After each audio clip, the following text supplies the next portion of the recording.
The kitchen lights are already off. The day ended hours ago. Yet a drawer opens almost automatically.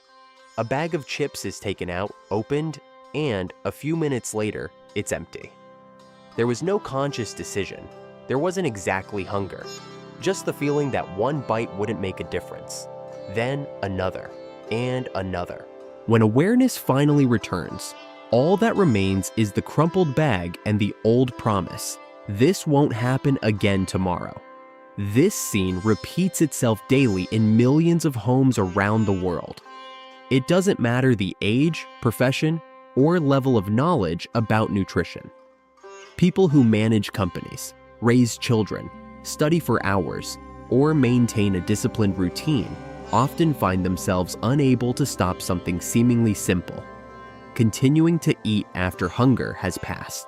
For a long time, the explanation seemed obvious: lack of discipline, anxiety, excessive gluttony, little willpower. But what if this story is incomplete? What if part of this behavior has been carefully studied, measured, and perfected over decades? Imagine for a moment that every detail of a food, its texture, the sound it makes when chewed, how quickly it melts in your mouth, the precise combination of fat, sugar, and salt, even the shape of its packaging, is not the result of chance, but of thousands of hours of research involving psychologists, food engineers, consumer behavior specialists, and neuroscientists. The idea may seem exaggerated. After all, no one forces someone to buy a package of cookies or a soda. The decision remains ours. But are all decisions made the way we imagine? In recent decades, science has revealed something fascinating about the human brain.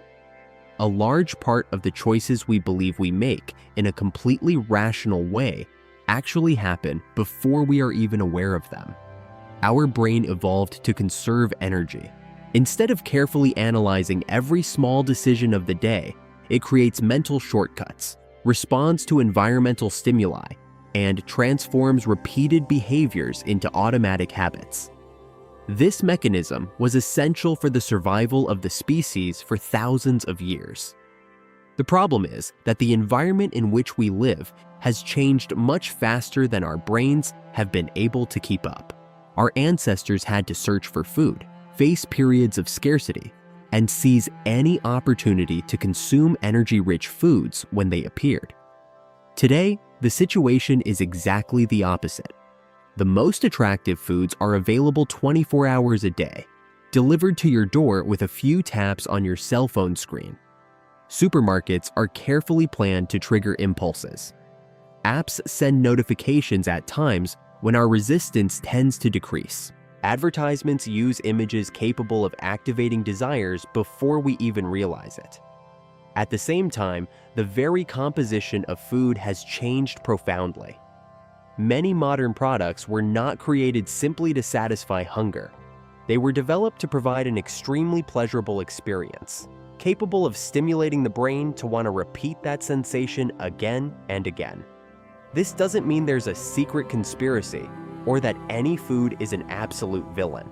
Nor does it mean we are merely puppets without control over our choices. The reality is much more interesting and much more complex. There is a science behind how we perceive flavors, aromas, and textures. There is an engineering dedicated to making certain products irresistible. There is a branch of psychology capable of predicting how small details in the environment influence our decisions. And there is a neuroscience that is beginning to explain why we often continue eating even when our stomach has already sent the signal that it is satisfied. The big question that will guide this entire investigation is simple, but deeply unsettling. How did the industry learn to make you eat even when you're not hungry? To answer this question, it will be necessary to go back a few decades in history, understand how ultra-processed foods emerged, discover why certain combinations of ingredients seem impossible to resist, and explore the workings of one of the most powerful systems in the human brain: the reward system. At the end of this journey, perhaps you will still enjoy the same foods you enjoy today, but it is very likely that you will never look at a bag of chips, a filled cookie, or a simple food advertisement in the same way again. Long before there were brightly lit supermarkets, delivery apps, or shelves overflowing with hundreds of options, finding food was one of the most difficult tasks in human life. For almost all of our evolutionary history, the challenge was never to avoid calories. It was to find them. Every ripe fruit discovered, every successful hunt, and every fatty food represented a huge advantage for survival. The human brain was shaped in this scenario of scarcity. Therefore, it developed mechanisms capable of intensely rewarding those who found energy-rich foods. Eating was not just a biological necessity. It was a behavior that needed to be encouraged to ensure the survival of the species. This is where an important part of the story begins. Our brains learned over thousands of generations to value sweet flavors, fatty foods, and combinations that provided a lot of energy with little effort. In nature, these foods were relatively rare. Honey was hard to find. Very sweet fruits appeared only at certain times of the year. Oil seeds required gathering. Fatty meats depended on a successful hunt. In other words, what we find on every corner today was once an extremely valuable prize. For centuries, this relationship remained relatively balanced. The limited availability of food prevented constant excesses. But everything began to change with the industrialization of food. In the 19th century, advances in preservation, transportation, and large-scale production allowed food to reach a much larger number of people. Refined sugar, white flour, and vegetable oils became increasingly accessible. The initial goal was positive: to reduce costs, increase the food supply, and feed rapidly growing urban populations. However, it was in the 20th century that an even more profound transformation occurred. After World War II, the food industry experienced unprecedented expansion. New technologies allowed for the creation of increasingly durable, inexpensive, and standardized products. Ready-made meals, industrialized breakfast cereals, snacks, filled cookies, soft drinks, and a multitude of products designed to occupy every possible space in people's routines emerged. But there was a new problem. If several companies offered similar foods, how could consumers be convinced to always choose the same product? It was then that marketing, psychology, and science began to walk side by side. Instead of simply asking how to produce more, many companies began to investigate another, much more lucrative question: how do you make someone want to eat more? This shift completely altered the logic of food development. Laboratories began studying consumer behavior with impressive precision. Researchers observed how people chewed, how long it took them to finish a portion, which flavors provided the most satisfaction, which aromas evoked positive memories, and even which sounds conveyed a sense of freshness and quality. Nothing was too small to be ignored. The crunchiness of a snack, for example, didn't just arise because someone found it pleasant. Studies in sensory science show that the sound produced during chewing directly influences the perception of freshness, quality, and pleasure. A food that makes the right sound can seem tastier, even when its composition is practically identical to another. The same happens with texture.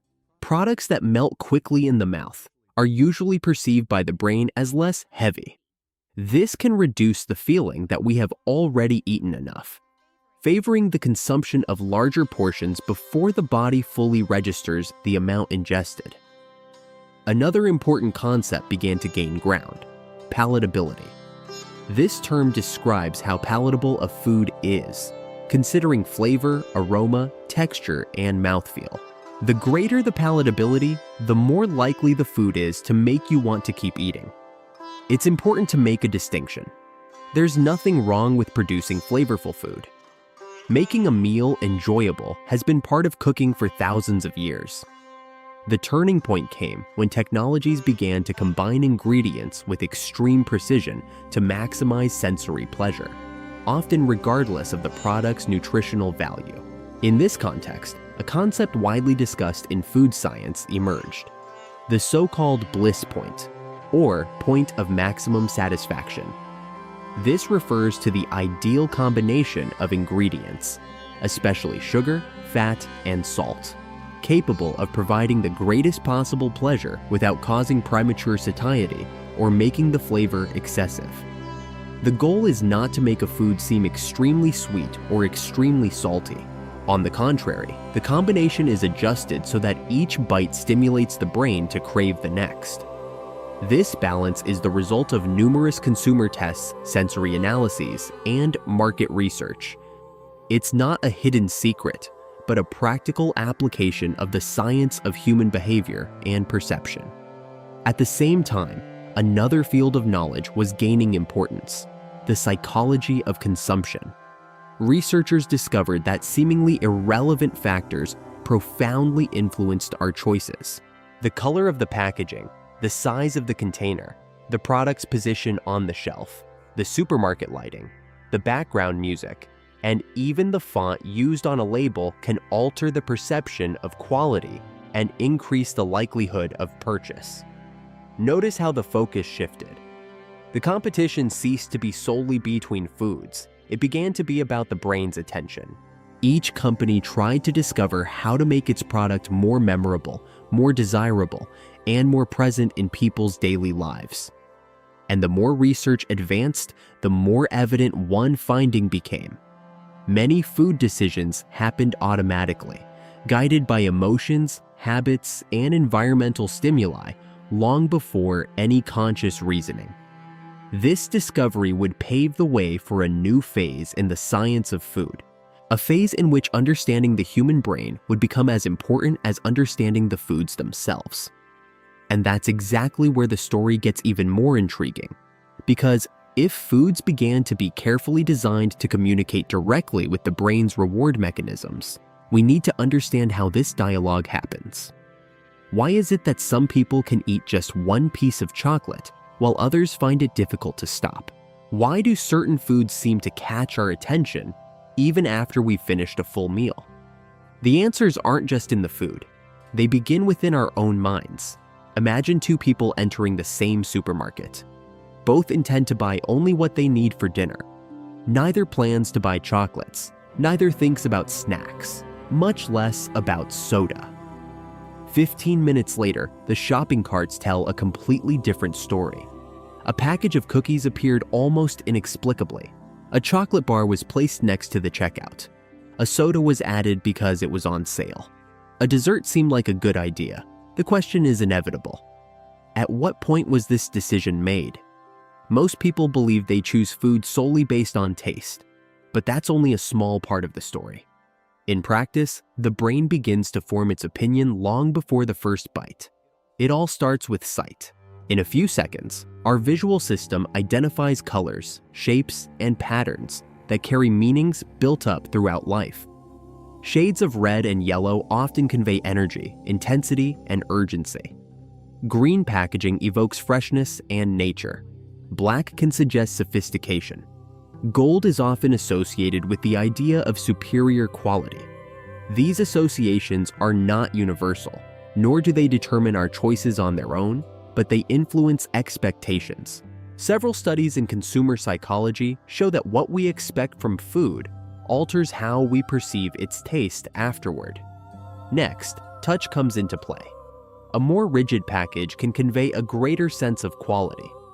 A matte finish can seem more sophisticated than shiny plastic. Even the weight of a container influences the perception of value. Without realizing it, the brain uses these small signals to answer a simple question. Does this seem worth it? Then comes a detail that almost no one notices. Sound. Sensory science researchers have discovered that the noise produced by certain foods during chewing directly alters the consumption experience. An extremely crispy potato chip usually seems fresher and tastier than another with a similar composition, but that produces a less intense sound. The same happens with soft drinks. The simple sound of the can being opened or the sound of the bubbles being released awakens positive expectations even before the first sip. The brain learns to associate these sounds with previous pleasurable experiences, creating an anticipation that intensifies satisfaction. But perhaps the most sophisticated element is texture. When food reaches the mouth, it is not evaluated solely by taste. The brain registers the speed of dissolution, resistance to chewing, temperature, creaminess, crunchiness, elasticity, and dozens of other physical characteristics. Some products are developed to offer a sensation known to researchers as calorie disappearance. This phenomenon occurs when food dissolves quickly in the mouth, giving the brain the impression that it has hardly been consumed. Although calories are still present, the perception of quantity may be reduced, favoring the ingestion of more portions before satiety accompanies consumption. It is important to emphasize that this effect does not completely trick the body, nor replace natural satiety mechanisms.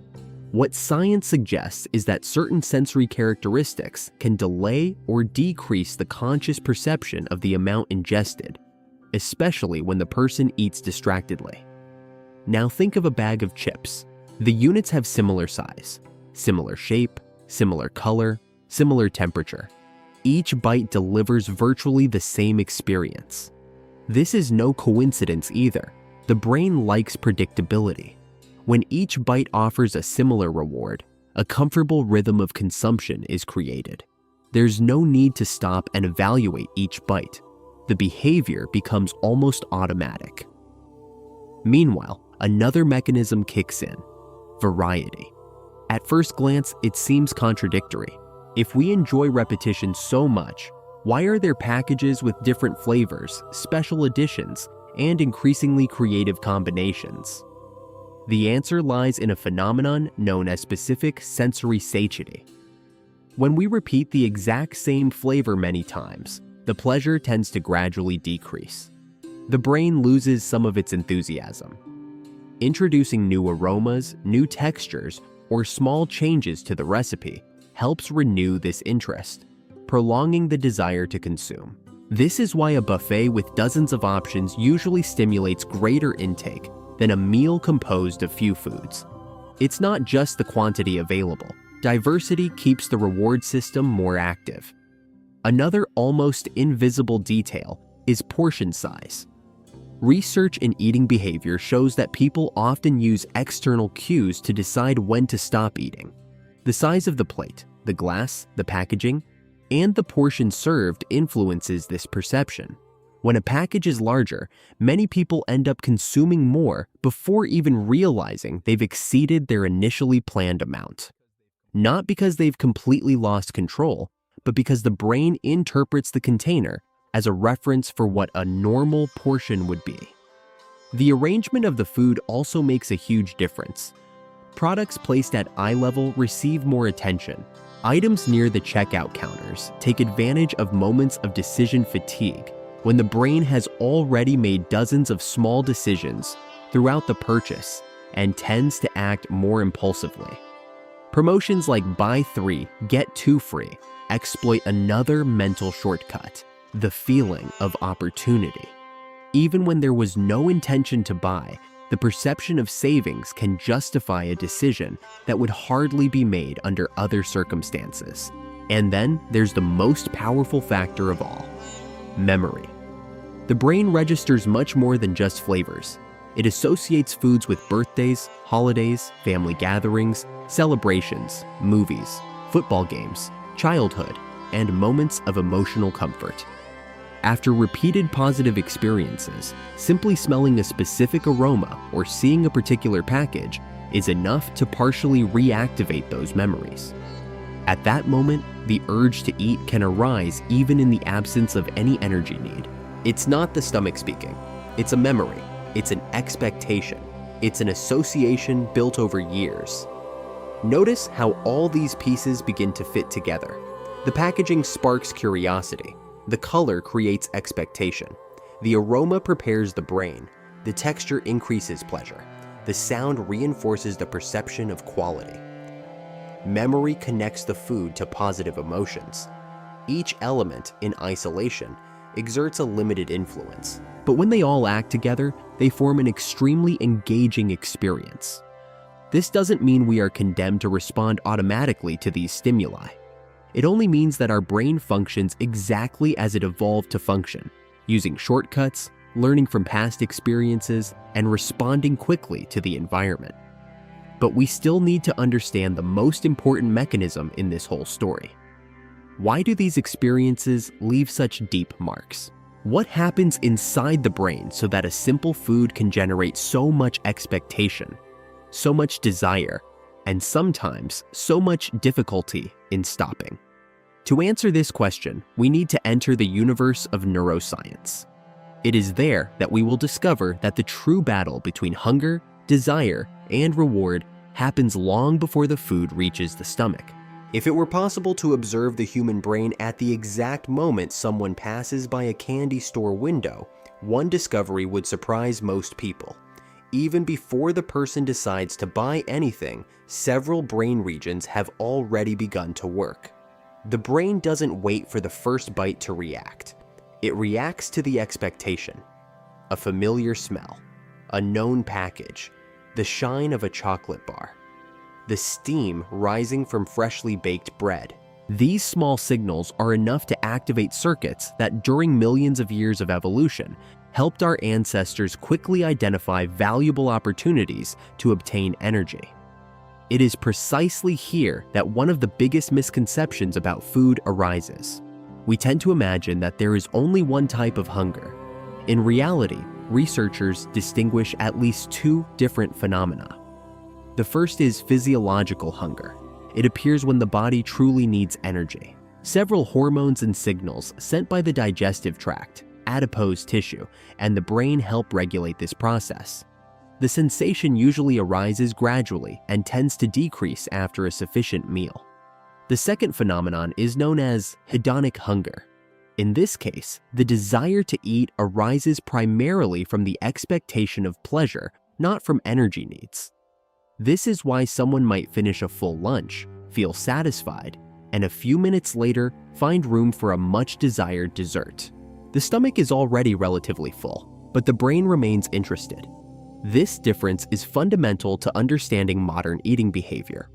For decades, neuroscience has shown that our reward system evolved to encourage behaviors important for survival, such as eating, drinking, forming social bonds, and caring for offspring. When we perform these activities, certain brain regions make the experience more enjoyable and increase the likelihood of repeating that behavior in the future. One of the best-known chemical messengers of this system is dopamine. For a long time, it was called the pleasure molecule. Today, we know that this description is oversimplified. Dopamine is more related to motivation, learning, and the anticipation of reward than to pleasure itself. In other words, it helps the brain answer the question, is it worth repeating this behavior? Imagine a child trying ice cream for the first time on an extremely hot day. The experience is pleasant. The brain registers not only the taste, but also the context, the environment, the people present, and the emotion of that moment. Days later, simply seeing an ice cream shop is enough to reactivate part of that memory. The brain has learned. At the next opportunity, the motivation to repeat that experience will increase. This mechanism is extraordinarily efficient. Without it, we probably wouldn't learn which foods are safe, which environments offer resources, and which behaviors deserve to be repeated. The problem arises when this system encounters an environment full of stimuli carefully designed to grab your attention all the time. Today, we don't need to walk miles to find food. Food finds you. It appears in advertisements, short videos, television series, social media, shop windows, gas stations, delivery apps, and even while we fill up our cars. Each image, each aroma, and each memory can act as an environmental cue capable of awakening the desire to eat. This explains why many people feel the urge to snack while watching a movie, even after dinner, or why the smell of popcorn in the cinema seems irresistible, even if just a few minutes before hunger was completely absent. The brain doesn't just respond to the body's needs. It responds to reward opportunities. Another important concept studied by neuroscience is that of repetitive learning. The more frequently a behavior is performed in a given context, the greater the chance of it becoming a habit. Think of someone who, for years, always eats a packet of biscuits while working on the computer. Over time, simply opening the laptop is enough for the brain to anticipate the routine. The urge to eat arises even before any physical sensation of hunger. It's a classic example of the association between context and behavior. These habits are not signs of weakness. They are a characteristic of the normal functioning of the human brain. Habits exist precisely to save mental effort. If every decision had to be analyzed from scratch, we would spend an enormous amount of cognitive energy on simple daily tasks. Therefore, the brain automates repeated behaviors. This ability is extremely useful when we talk about driving a car, brushing our teeth, or learning a musical instrument, but it can also automate eating behaviors. Another fascinating aspect involves the difference between liking and wanting. Although these experiences often occur together, they are not exactly the same thing. A person may continue to crave a food even after realizing that it no longer provides as much pleasure as before. In part, this happens because the mechanisms related to desire and those related to pleasure are not identical.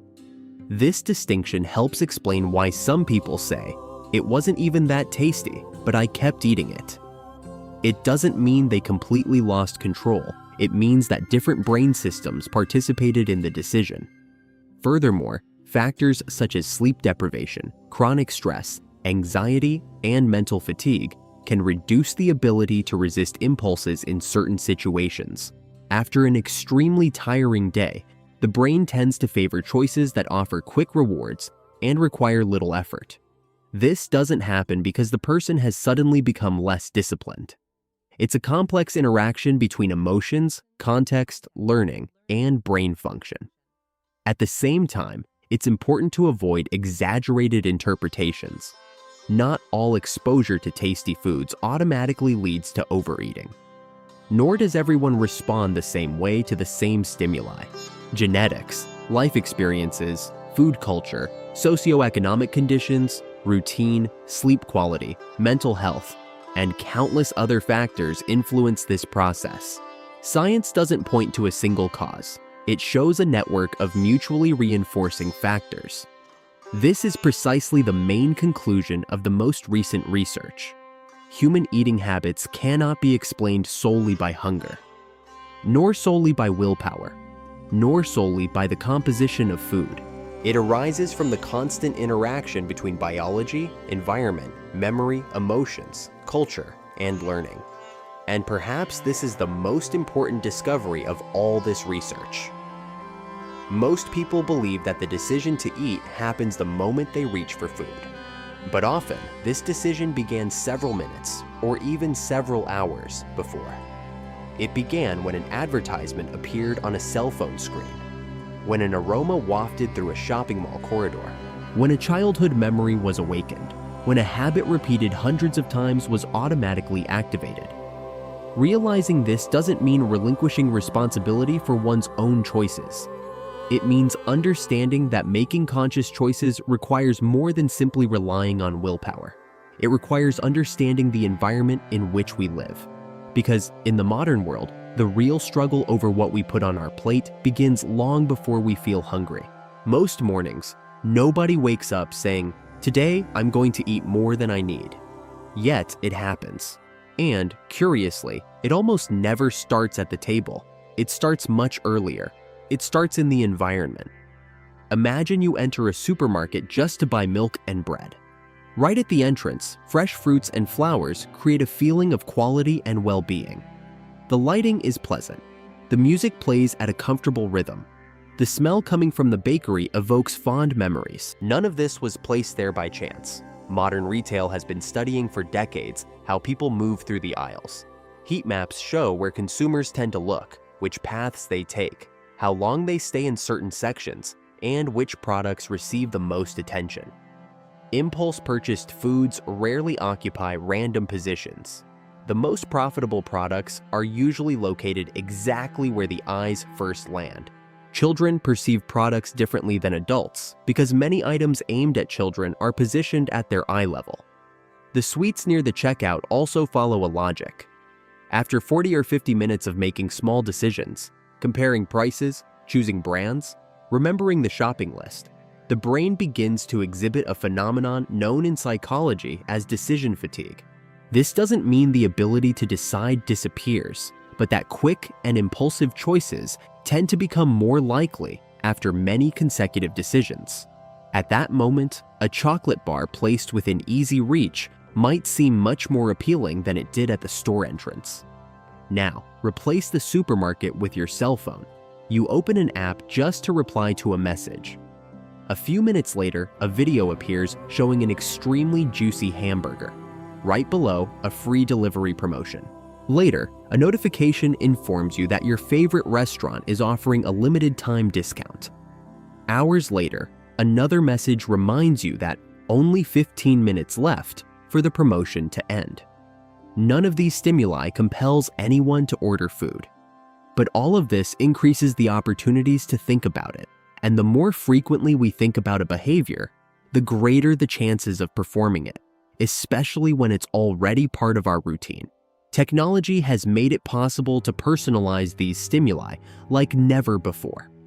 Digital platforms observe behavioral patterns to recommend content, times, and offers most likely to spark interest. If a person usually orders pizza on Friday nights, it's quite likely they'll receive related suggestions precisely during that time. Not because there's a conspiracy, but because systems learn from past habits. The logic is simple. The more relevant an offer seems, the greater the chance of interaction. This same principle appears on social media. Photographs of food receive enormous attention because they exploit characteristics to which our brain naturally responds: intense colors, brightness, contrast, texture, and the expectation of reward. Researchers call this food cues. Even without feeling hungry, repeatedly viewing images of food can increase the desire for certain foods in some people. It's as if the brain is constantly reminded that a pleasurable opportunity is available, and this doesn't just happen outside the home. The home environment also profoundly influences our choices. Imagine two kitchens. In the first house, washed fruit is on the table. Water bottles are visible in the refrigerator. Nuts are displayed in a transparent container. Cookies are kept in a high cupboard. In the second house, the opposite is true. Sweets are on the counter. Snacks appear as soon as the cupboard door is opened. Soft drinks occupy the central shelf of the refrigerator. Fruits remain hidden in the bottom drawer. In which of these houses will it be more likely to impulsively grab a snack? Several behavioral studies show that ease of access strongly influences our decisions. The brain prefers simple paths. If food is within easy reach, it requires less physical and mental effort. It may seem like an insignificant detail, but small differences repeated daily produce large effects over time. Another frequently ignored aspect is the size of the packaging. When a portion is very large, many people start using it as a reference for what would be an adequate amount. This is called the unit effect. There is a natural tendency to consume a whole unit, whether it's a package, a bottle, or a bar, regardless of its size. Therefore, larger portions often result in higher average consumption, even when no one intended to eat that much. The same happens with utensils. Larger plates make a quantity of food seem smaller.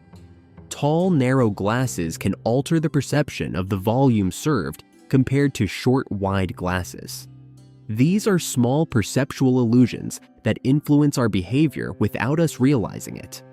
But perhaps the most powerful factor is time. We live in a society that values speed. We eat while driving, working, watching television, answering messages, scrolling through social media feeds. When attention is divided, the brain registers fewer details of the meal. The memory of that moment becomes less intense, and this memory plays an important role in the feeling of satiety in the following hours. In other words, Eating distractedly can make it easier for hunger, or rather, the desire to eat, to return sooner in some situations. This helps explain why an entire package disappears during a movie without us almost noticing. It wasn't just the food. It was the context. It was the lack of attention. It was the habit repeated countless times. The good news is that the same brain that learns these patterns is also capable of modifying them. Neuroplasticity, the brain's ability to reorganize connections throughout life, allows us to build new habits when the environment and repetition work in our favor. This completely changes the perspective. Perhaps the question has never been, how can I have more willpower? Perhaps the correct question is, how can I make good choices easier and impulsive choices less automatic? This change of focus makes a huge difference. Instead of waging a daily battle against impulses, we can reorganize the environment so that it works in our favor. That's exactly what we'll see next. Because understanding how these mechanisms work is only half the journey. The other half consists of learning how to use this knowledge to regain control, develop more conscious habits, and build a balanced relationship with food, without guilt, without radicalism, and without believing in miraculous solutions. At the beginning of this investigation, everything seemed quite simple. A person opens a bag of chips without being hungry. Minutes later, they realize it's gone. The most common explanation has always been the same: lack of discipline. But throughout this journey, we've discovered that the reality is much more complex. We've seen that the human brain was shaped in a world completely different from the current one. For thousands of generations, seeking energy-rich foods increased the chances of survival. Our reward system evolved to encourage exactly this behavior. The problem is that the environment has changed at an extraordinary speed. Today, we don't need to look for food. It looks for us. It appears in personalized ads, on social media, in shop windows, in supermarket aisles, in app promotions, and even in the organization of packaging we find at home. At the same time, the food industry has spent decades studying what most influences our decisions: perception, memory, texture, aroma, colors, sounds, portion sizes, and consumer behavior. None of this means there's a secret plan to control people, nor does it mean we are incapable of choosing. What science shows is something much more interesting. We are beings profoundly influenced by the environment. A large part of our decisions happen automatically because that's how the brain learned to conserve energy. This mechanism helps us with countless daily tasks, but it can also make us more vulnerable when we live surrounded by stimuli designed to capture our attention. Perhaps the greatest discovery of this documentary is precisely this. The real battle doesn't happen when the food is already in your hands. It happens much earlier. It happens when a habit is created, when an environment favors certain choices, when a memory awakens a desire, when an advertisement appears at the right time, when a package remains visible on the table for several days. Understanding this completely changes the way we view food. Instead of blaming only willpower, we begin to observe the context, and this change opens up space for much smarter decisions. Before we conclude, it's worth gathering some of the most important lessons that emerged throughout this investigation. The first is that hunger and the desire to eat are not the same thing. Learning to recognize this difference helps to identify when the body really needs energy and when the desire was awakened by emotions, habits, or environmental stimuli. The second is that small changes in the environment often produce greater results than relying solely on discipline. Making nutritious foods more accessible and reducing constant exposure to consumption triggers can facilitate more conscious choices. The third is that mindful eating makes a difference. When we pay attention to flavors, aromas, textures, and the meal itself, we give the brain more opportunities to perceive satiety signals and better register the experience. The fourth is that no food needs to be treated as an absolute enemy. Highly palatable foods can be part of a healthy diet. The important thing is to understand how they influence our behavior so that the choice is conscious, not automatic. And the fifth is perhaps the most important of all. Knowledge generates freedom. The more we understand how our brain works, the less we depend on the impulse of the moment. We begin to recognize patterns, identify triggers, and build habits that work in our favor. Science doesn't exist to tell us exactly what to eat. It exists to explain why we make certain choices and how we can make more informed decisions. Perhaps the next time you open a package of cookies, hear the crack of a soda can, or smell freshly baked bread, you will remember this research. Not to feel guilty, but to understand something that previously went unnoticed. There's a story behind that experience. There's biology, there's psychology, there's food engineering, there's marketing. And above all, there's an extraordinary brain trying to navigate an environment very different from the one it was originally designed for. When we understand this, we stop seeing food merely as a matter of self-control and begin to see it as an interaction between body, mind, and environment. It is at this moment that choices cease to be automatic reactions and become conscious decisions. If this documentary has given you a new perspective on something so present in our daily lives, tell us in the comments. What discovery caught your attention the most? Your experience can help others better understand their own relationship with food. If you believe this content could be useful for friends and family, share the video. This way, more people will have access to evidence-based information and can make more conscious choices in their daily lives. And if you're not yet part of our community, subscribe to the channel. Here, each documentary investigates themes that seem commonplace at first glance, but hide fascinating stories about food, metabolism, health, and science. In the next episode, we'll explore another question that challenges many everyday certainties: how some foods considered healthy can, depending on the context, produce very different effects than we imagine. Until then, keep asking questions, keep investigating, and above all, never underestimate the power of understanding the science behind life's most common habits.